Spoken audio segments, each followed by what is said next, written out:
Okay, being recorded, this is horrible. They're gonna say, what is this guy doing? What is this logo? I did this presentation at a SharePoint Saturday. I should let you know that this is the PowerShell conference. Yes, we're going to be talking about PowerShell to a certain extent, more about DevOps from a SharePoint perspective. Why? That's because that's who I am. I am the oddball, or how we used to say in the States, the red-headed stepchild. Everybody here is from the same mom and dad, except us. SharePoint is something different, very weird. It is what it is. It was created by the Exchange team and thrown over the fence to IT admins, sysadmins, and they took it and it morphed and it became a very lucrative business for Microsoft.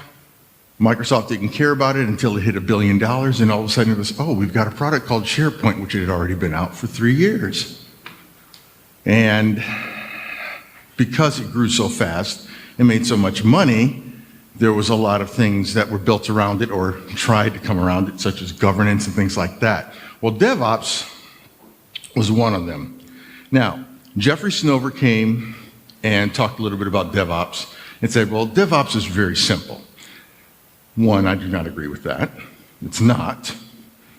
He said, basically, it's take your devs and do things in smaller batches, automate it, repeat it, and be nice to your neighbor.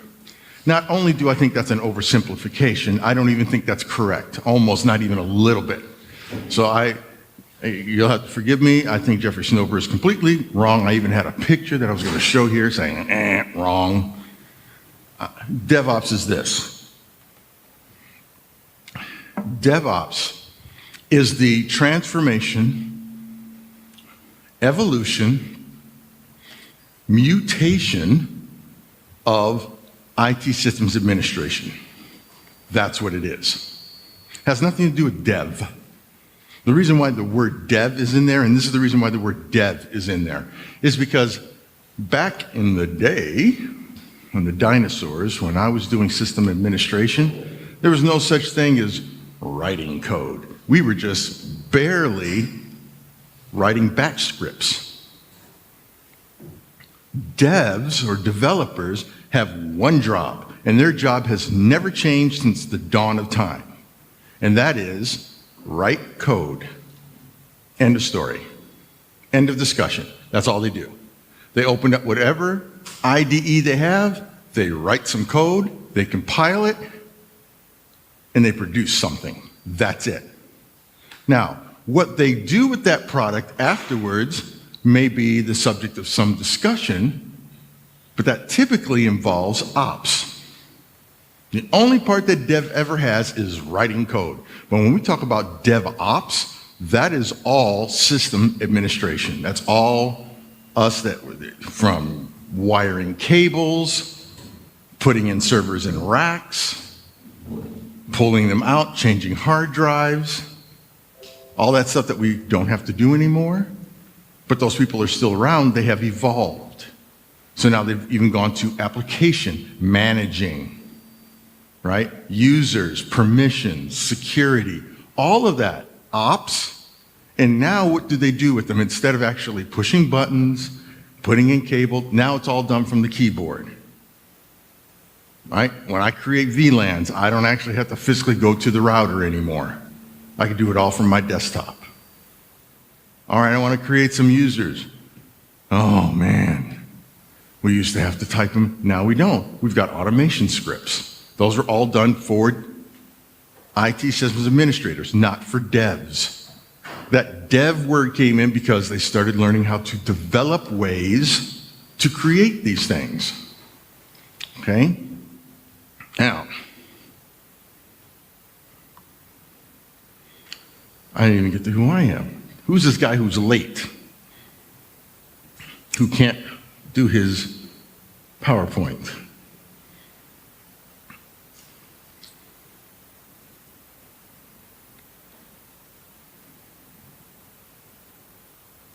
My name is Rick Taylor, and who am I? I am a strategic, no, actually, I didn't even get to change that. I am a DevOps engineer for a company called Zact out of Draper, Utah. I used to work for Microsoft, twice actually. Once I worked for Microsoft for the SharePoint engineering team. So the very first old 365, which we used to call BPOS D, I was on that team. We had a whopping 3 customers: Coca-Cola, Energizer, and Nokia.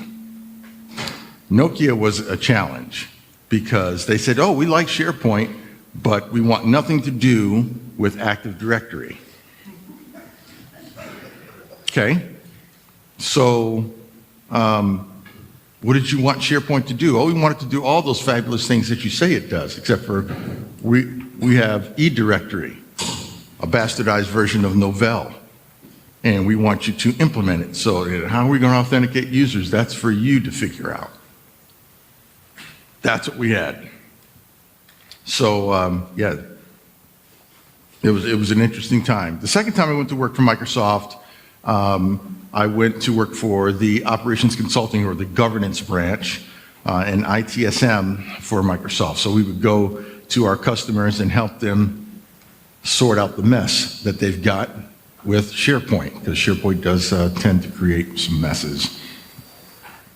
Okay, so in the beginning, as I was talking about, we had all sorts of titles. Okay, testers, sysadmins, DBAs, so on and so on and so forth. Now, the one role that is different than everybody else here is developer.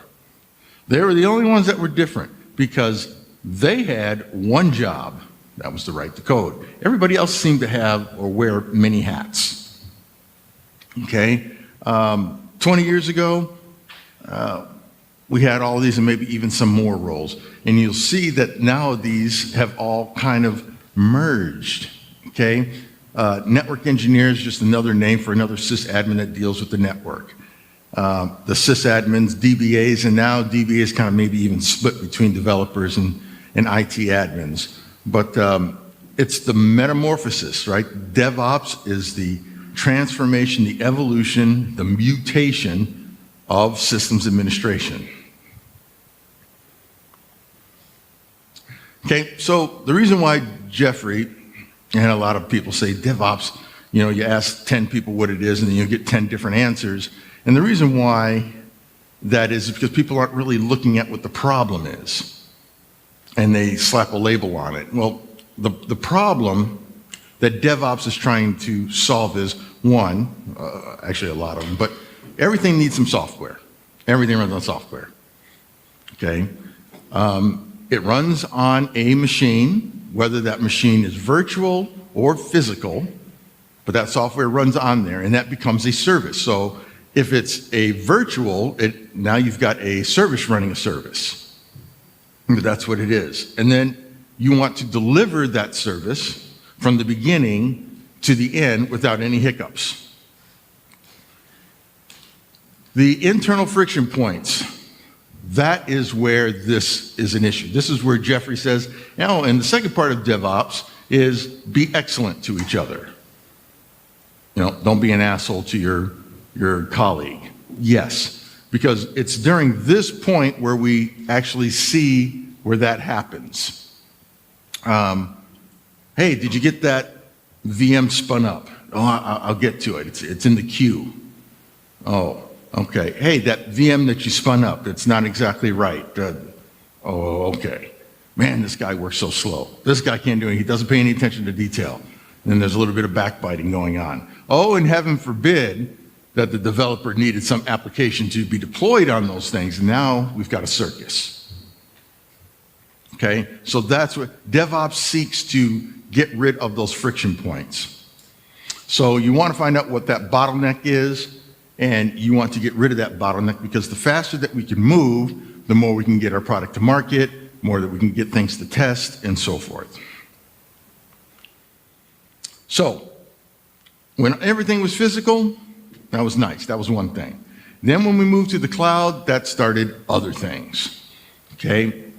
The 50% of what system admins did for on-prem went away with the cloud, okay? Now, with the cloud, a lot of those things I don't have to touch, especially from a SharePoint perspective. I love the cloud, and I hate the cloud. I really like some of the things that the cloud offers me, and I really get frustrated at some of the other things that the cloud does to me. For example, I no longer have to worry about web applications in SharePoint with the cloud. Don't have to worry about it. Microsoft takes care of all of that. It's all one big web application, which is kind of weird, but I don't have to worry about it. I don't have to worry about it getting corrupt. I don't have to worry about it created. I don't have to worry about any of that. What's another thing? I don't have to worry about search. Oh my good. Anybody here work with SharePoint? You love working with search, huh?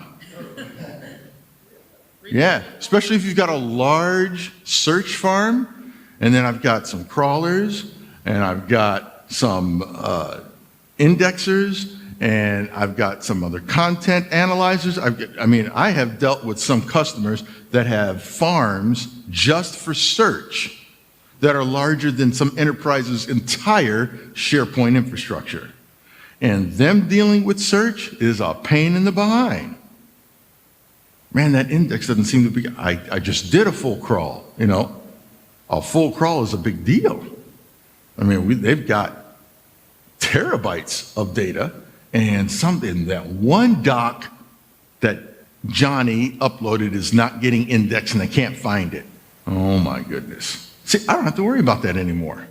I upload that doc and boom, it shows right up in the cloud. That's cool. So now I don't have to worry about a lot of things. Great. Does that make my job easier? Not necessarily, because now I got to worry about other things. Things that I didn't have to worry about before. Okay, working with O365, it just infuriates me. I don't even understand why they did this. So whenever I assign a user, or create a user. So I create a user in Azure, and I assign them a license. Great. That does not give them permissions to any SharePoint site. You have to do that from SharePoint. So then I have to say get SPO user, and assign them a license, assign them a site, and there they are. Okay, and I could, you know, if I create a whole bunch of users, I can also do that with PowerShell and SharePoint Online. Problem is, let's say that the user dies, leaves the company, gets fired, whatever. You've got to do this thing twice. Not only do you have to delete the user or disable the user in Azure, you have to go to SharePoint and do the exact same thing. You used to almost have to do that in SharePoint, because if you use SharePoint groups and the user was removed from Active Directory, you actually had to go to the site because the SharePoint still made a reference to that user even though they're gone. And then you had to remove the SID from there, but you kind of have to do the same thing, and it just drives me nuts. I got a script that takes care of that, but just what a pain. So now I've got cleanup duty, which I used to not have when the cloud came around. Other things, testers, right? A lot of things that I did that were for on-premises, right, no longer have to do because they're not machine-based anymore. They may be service-based. So now I'm writing scripts that will look at services that are running. So a lot of things change. This is the metamorphosis of the IT admin. So the pain, okay, how do we fix this stuff? I think part of it comes down to training. I wrote a series in TechNet. It's going to get a lot longer now that I'm not as lazy, but I wrote a series about every month or so on PowerShell for the old school IT admin. Now, some of you, how many of you have been doing PowerShell less than a year? Okay. Written for that person back there. This was to take a system admin, because back in the day, in the old days, system admins were totally averse to writing code. I mean, you might get them to write a batch script, maybe. But anytime they had to sit in front of a console and type text to run something, they were leery, as if they were like going to make the world blow up or something. They really didn't like it. But once it worked, they got the bug, and it started, ooh, this is nice. What else can I do? And when PowerShell came around, hey, those that got on the train, we were very, very happy. But there were still those old crusty guys that just would not do it. So I wrote a blog post, a series of blog posts that take the pain away, the fear away. I said, look, this is a pretty blue screen. Look, pretty blue letters. You can type these letters. Now hit enter. Ooh, look what you've gotten. The reason why I did it that way, and it wasn't to be condescending or anything, but it was because I knew that fear that they had. I used to have that fear. When I first got started in 1995, my father worked at Bell Laboratories, and so I was very comfortable around computers, but I never really had to code anything. I didn't really learn a programming language. Somebody saw some talent, they said, come work for us, we'll teach you Visual Basic. Okay. They sent me to a 5-day Visual Basic course. Now remember, I have had no programming background, and I sat in a Visual Basic 3 class. The first day, wow, this is very interesting. Second day, this is very complicated. Third day, I have no idea what they're talking about. The fourth day, I was playing solitaire all day. The fifth day, and they said, oh, we've got something new, Visual Basic 4. I said, hell, I didn't understand anything in Visual Basic 3, and now you come up with a new. I was done. I was not going to do any more programming. I became a sysadmin. I became the old school, no way, no code, get away from me. And then I met Jeffrey Snover in 2001, and he said, look at this. And I said, no, what is that? It's Monad. Really? Is this really going to be a thing, Jeffrey? You watch, and here I am. Crazy. But yeah, so how do you fix it? You have to take away the fear. Okay? DevOps is taking away the fear, no matter who it is. They're usually afraid to either interact with someone or get something done, and we need to remove those roadblocks. So, the culture of collaboration. SharePoint is considered a collaborative platform. Exchange, to a certain extent, is a collaborative platform. It requires, or at least suggests, that we share things. Okay? 2 drivers have propelled collaborative development, or DevOps. Okay? Agile development, which led to doing a lot of deployments, typically more than operations can handle, and large-scale web operations. Okay, when those things go wrong, you've got a whole bunch of problems. Okay, well, go back. Okay, so agile deployment and large web scale applications. So the picture on the right is one of my, I think this is the, yeah, so one of my customers, we had a very large scale web operations, and this was, I think, SharePoint 2003, which, and for those of you, some of you deal with Windows Server, okay, and you remember when clustering come out? Okay, then SQL clustered and Exchange started clustering. Well, that's where SharePoint decided it wanted to be difficult and said, we're not going to be cluster aware. So SharePoint was never cluster aware. It couldn't be even geo-cluster. I mean, nothing. It's crazy. So you have to deploy everything everywhere. And then back in those days, it was still kind of a mess. But anyway, so when the developers were using their agile processes and they were trying to get these products into things like that, that's caused a lot of friction there. So we had to collaborate a little bit more effectively. So now, working DevOps or operations, working with development, we can get this thing going. So basically, we say to the devs, do what you do, code. When you are done coding, call me. I will help you move it on along the process. Okay, can you deploy this again? Yes, I will take care of it. All I want from you is the compiled code and a set of instructions that tells me how to configure this. Okay. First step, if the DevOps operator, the DevOps engineer is smart, they will take those instructions and look for places that can be automated. If a configuration needs to happen and it's written in the code, that is a big red flag. Why? Anytime I really hate hard-coded configurations because something's going to happen where there's going to have to be an exception. How do I know this? You've seen this. This doesn't work. It works on my machine. You heard that, right? It works on my machine. How come it's not working over here? It works in dev. It doesn't work in dev. And it's not necessarily a problem with the machine. It could be a problem with the machine, but it's typically because there was some configuration change that happened in the code that some bit didn't get flipped next time you deployed it or whatever. So you look for that and you sit down with the dev and you say, hey, what does this do? Doesn't this change the configuration? Yeah, it has to happen for this. Let's automate this thing. Let's make an interrogation. When we install this, you ask the user, is your IP address, are you in this site? Does your username have odd number of letters? Whatever it is. And let's automate this process. You look for places that can be automated. You're helping the developer write better code. Oh my goodness, blasphemy. Once that happens, then you go ahead and you test it. It works everywhere. Cool, let's release it. Rinse, repeat.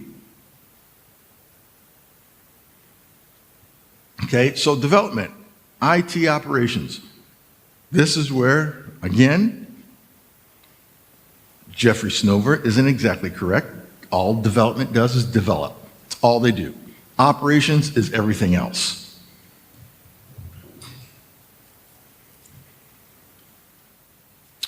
Okay, so what do sysadmins do in the DevOps paradigm? I pitched this a while back. I used to work at Avanade, and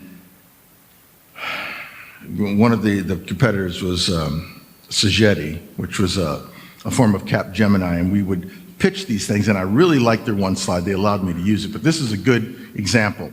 Continuous integration, continuous delivery, continuous deployment. This is what Jeffrey Snover sees as what DevOps is. I take all of these batches, and then I repeat them, and I do them very, very quickly. Okay, although this does kind of show you a little bit of what we call the sausage making behind it, DevOps is much, much more than just this. Continuous integration meaning I've implemented that change and I've already started working on the next one. And then I've already started working on the next one and then we implement it. Okay, continuous delivery, let's make sure that we just keep turning these out. All of that actually, the continuous integration, delivery, and deployment is really all about dev. Because they're the ones who are coding those changes. They're the ones that need to get out the next version. And they're the ones that actually have to deliver it to ops that will deploy it. Okay, continuous deployment. That's all automated. So really, this is really just a dev screen. But it's really, really neat in that I'll show you, I think I've got, it might be in my next presentation later in the day, I'll be speaking about reverse DSC, and I will show you where this pipeline, the CI/CD, happens, and actually why it happened and why reverse DSC works. Okay, and then these are really cool. These are the tools that we use as DevOps engineers in order to make those things happen. So this mutation of the IT admin. We used to start with one tool, which was called the command prompt. We used the command prompt to do all sorts of things. And then we started learning how to do scripts. And then when the age of the GUI came out, then we had tools that did certain things. So when Active Directory came out, all sorts of vendors said, oh, here's a tool that helps you manage users in Active Directory. Here's a tool that'll help you permissions on all the servers in your enterprise. And they started throwing all these tools. I hated that. Well, as an admin, it seemed like I was a kid in a candy store because I had all of these tools that would help me do my job. But later on, as I became a consultant, I was helping people clean up their environments.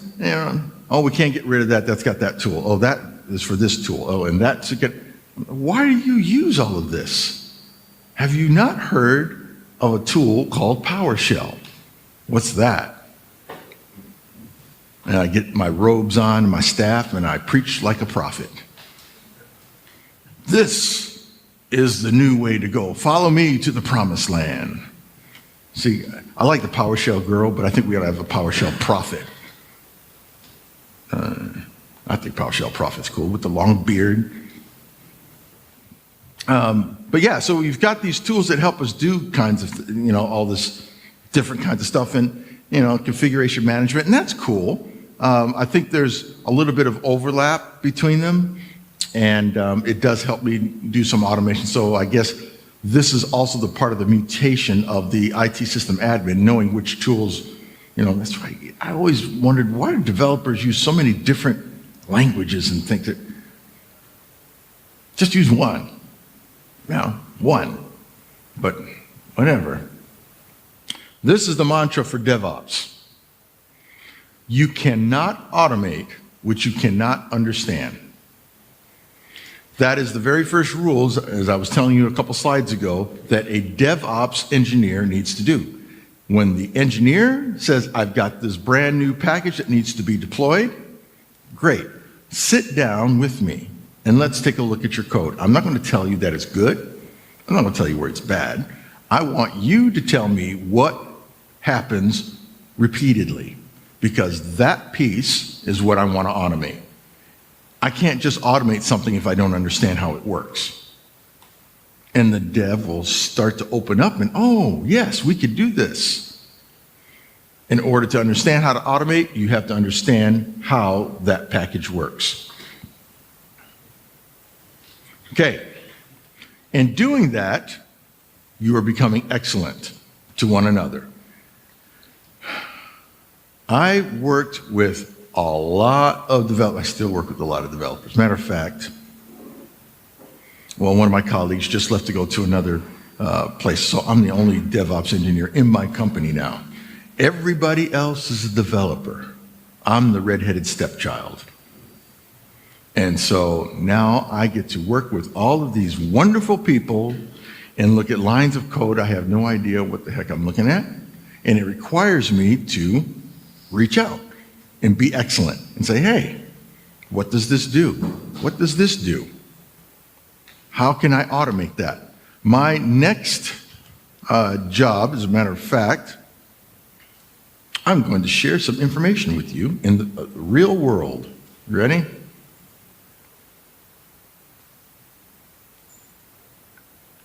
I'm going to share with you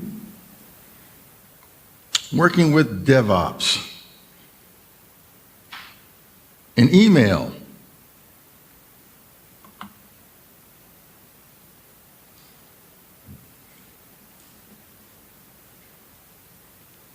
Do I have to kill this? Hello? There we go. Okay, so this is coming from my project manager. Oh.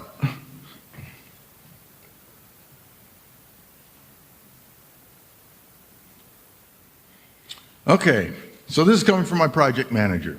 And we've been working with this client, pretty large, and they're saying, hey, actually we've been working for a long time, and we've written a ton of applications for their SharePoint site, and they are moving from on-prem to the cloud. And they said, we're going to grab the PowerShell prophet. No, they don't call me that. I'm just telling you. Let's go get Rick to help with this migration to the cloud. And so we sat and we had all of these meetings, and we said, okay, these are some of the things that we need to do. So they know I'm here in Hanover, and they're like, okay, when are you free? We need your PowerShell magic, and we need to get this all wrapped up. Okay, sounds good. So this is me sitting down with I sat down with the developers, and they said, okay, here we go. here is a spreadsheet, right? PowerShell guy loves spreadsheets because I can just read from my CSV, and I get to import all of these guys, piece of cake, right? Into their new tenant. I get to give them certain licenses. I guess there's a screenshot of the different licenses, and license users, remove some products, disable, and we sat down, we said, what needs to happen here, what needs to happen here, and now I get to automate this. They've got some 6,000 different, or they have 6,000 users, and they've got 30 different permutations, and I said, okay, what part of this could be automated? Well, we know we've got users, we know we've got a user principal name, we know we've got those things we can automate over and over again, and then we can probably automate the determinations of what switches need to be. I wrote a script for it, I'm going to execute this here in a few hours, and I get to be the hero. It's awesome. That's DevOps in operation, right? The only thing that was where a developer worked on this was me, right? I am the developer. I have mutated from my IT systems admin job to developing the PowerShell script that will do something very, very simple that we do over and over and over again in SharePoint. It's beautiful, okay? Now, the one thing is I can repeat this, but there are certain tweaks to this. For example, let me show you. This is for one client, but I've got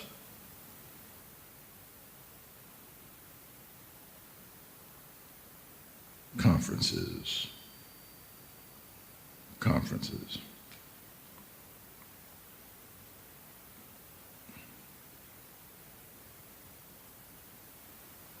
Hello.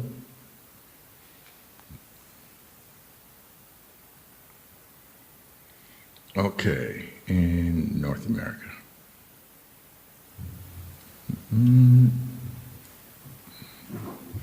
Okay. All of these, this is Rick trying to pretend he's a PowerShell wizard.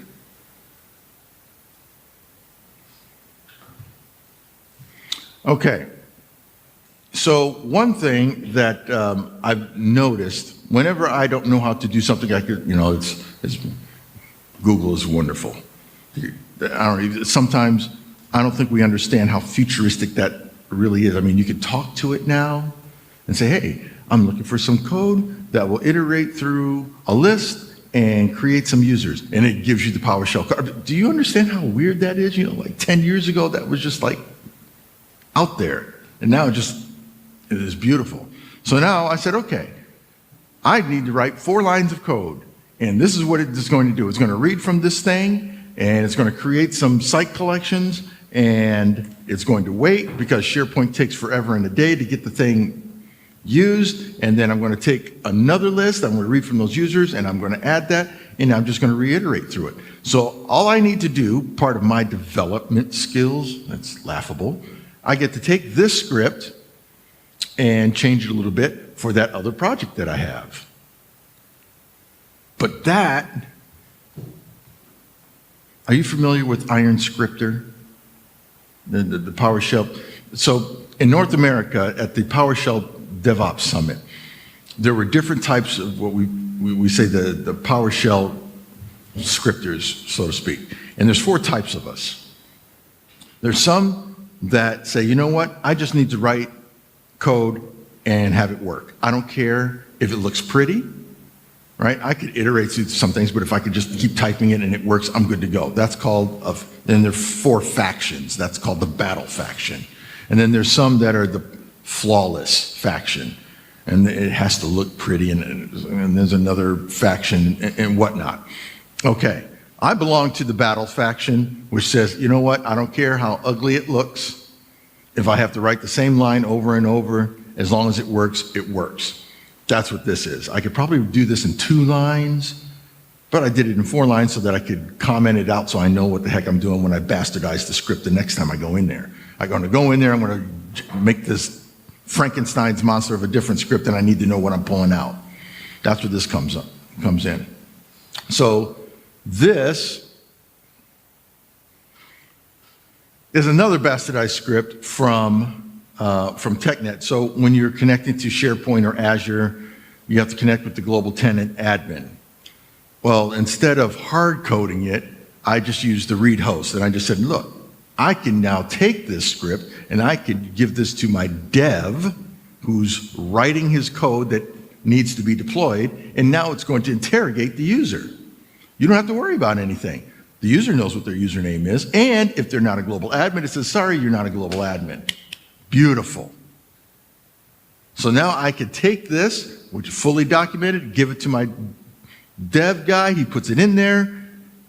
I look at the code, I can see that it puts it in there, we run a little bit of a test, and it's beautiful. This, yes, so in SharePoint, one of the most interesting things about SharePoint is everything is so hidden. Okay, who can manage the site? If you do it through the GUI, it will take you approximately 2 minutes because you have to go to the site. And if you have access, then you can go up to the site settings, and then you go up to the site settings menu, and then you can go up to the group menu. I mean, I'm not kidding you. It's like 8 clicks just to get to the screen so that you can make a determination who has access.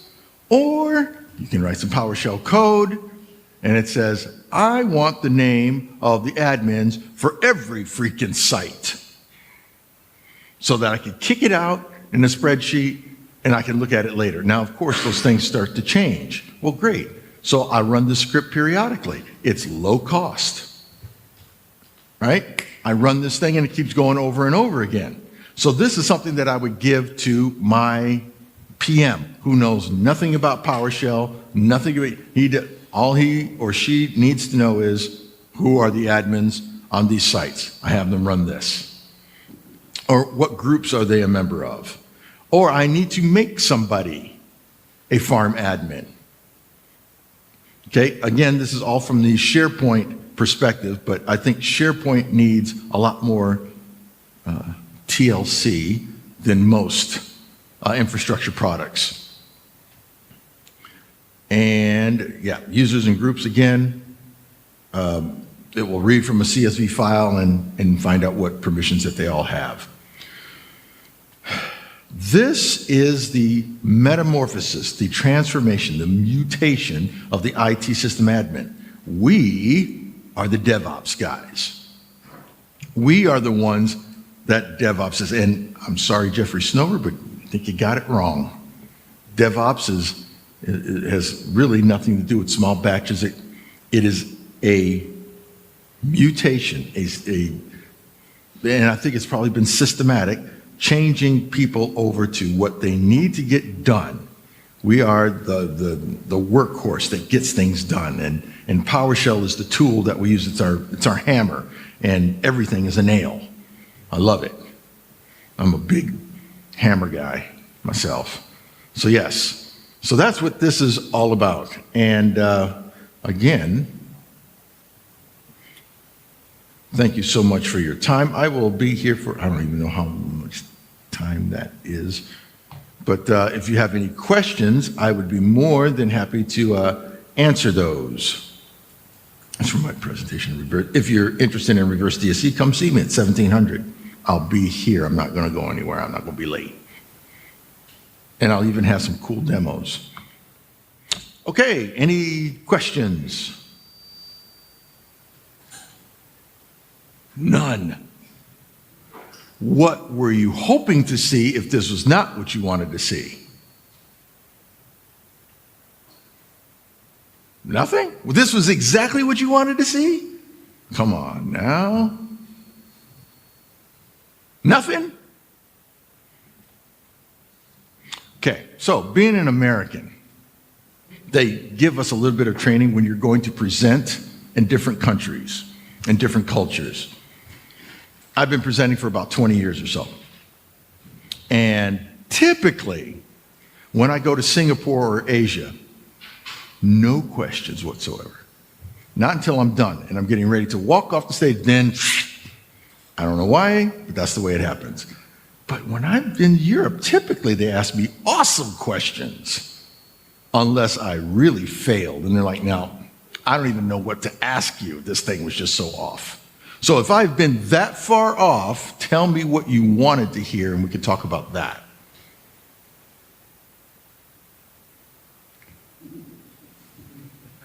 Really? Is it just because it's early? Did you go out drinking last night? Yeah, and you didn't invite me? A pox on your camel. You talk about SharePoint DSC? Yes. Yes. You mean you don't want to wait until my presentation tonight? Or you... It's about SharePoint DSC. It is going to be about the... I will touch on the SharePoint DSC module, but I'm going to talk about the reverse SharePoint DSC. The difference being, I'll show you the SharePoint DSC modules and we'll talk about what's in there, but very, very briefly. And then we're going to talk about the process of doing the reverse. As a SharePoint admin, my problem isn't deploying SharePoint using DSC. That's done. SharePoint DSC has been around probably the longest. It was the first enterprise DSC module. It was the first one.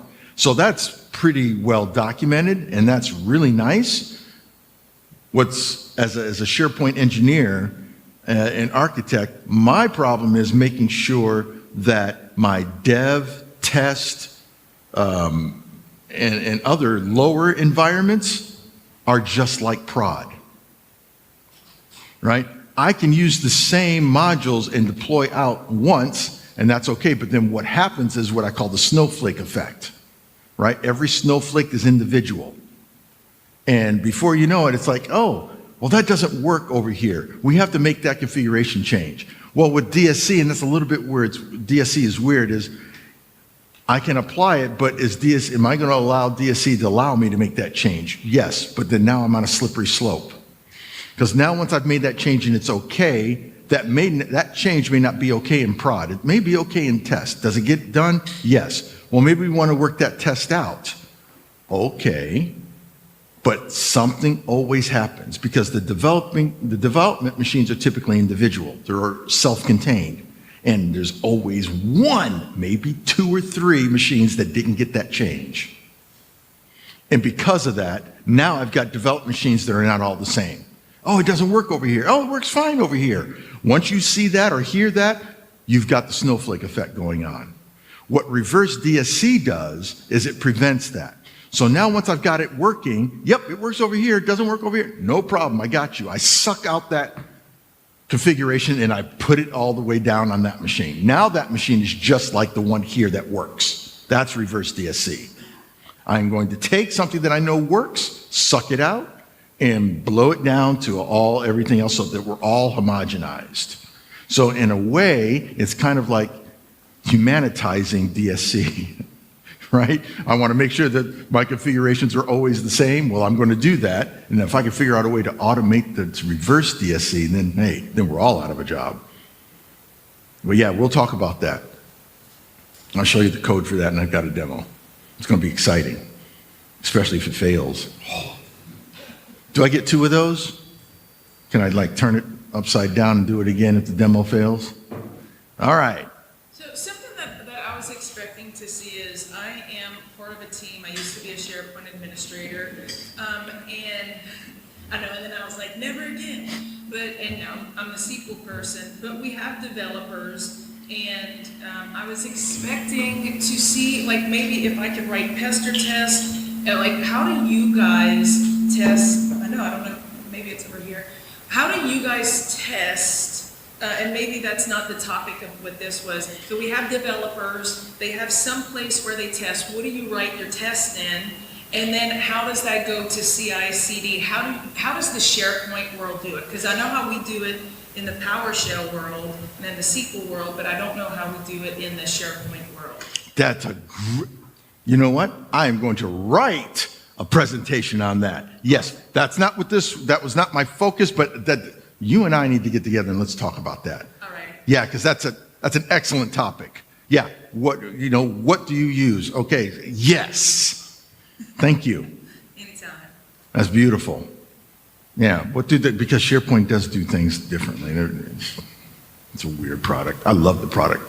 I do too. I get clowned a lot, well, because I always say, like, I have a lot of fun with SharePoint and PowerShell. People are like, people never say fun in the same word as SharePoint and PowerShell. Oh, yeah, I know. SharePoint, but it's a lot of fun. It's like get that person a rubber room. But yeah, I love it. That's great. Yeah, you and I definitely need to talk about that. What other things did you or would you have liked to see? Because I want you all to hit that button, and if you don't hit the button, I'm going to cry.